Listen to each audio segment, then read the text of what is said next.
Hey there, I'm Steve, and welcome to Jamsin Entertainment. And welcome to the conversation. Just before we get started, there are many ways you can help. You can like and subscribe so you never miss a conversation. But most importantly, please share this video. Get the word out there as a community. We can talk about all things that we love. I recently saw Black Adam starring Dwayne "The Rock" Johnson. So this movie kinda takes a different approach to superheroes. I say that because that different approach is The Rock and how the character is written and introduced and stuff like that. To my knowledge, at the moment I can't think of anything else, but I've never seen a superhero that was imprisoned by essentially gods because they were deemed too unruly and unworthy of the powers. I don't know why they just wouldn't strip him of the powers, and then awoken later to be an anti-hero that kind of becomes a hero, but no, he's an anti-hero. From my memory, I can't think of anything else that does this. But that's the only originality in this movie. The rest of the movie is a derivative of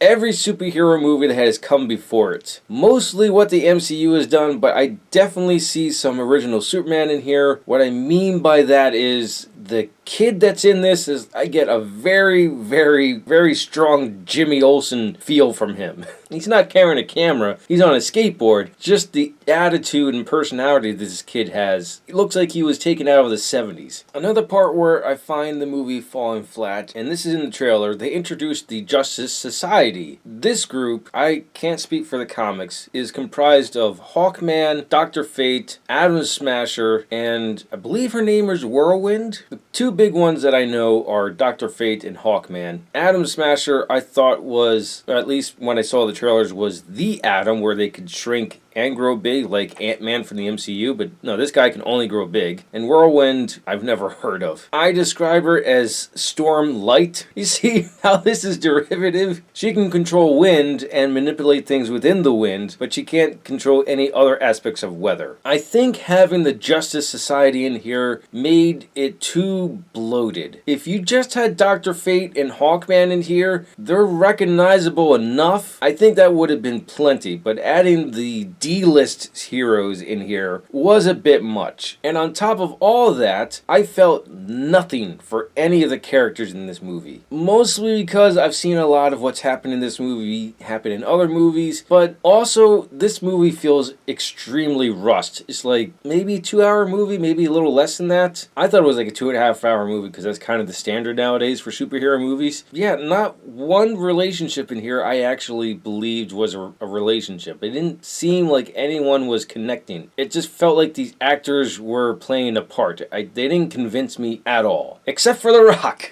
Again, The Rock, he's pretty good. He's come a very long way since the Scorpion King.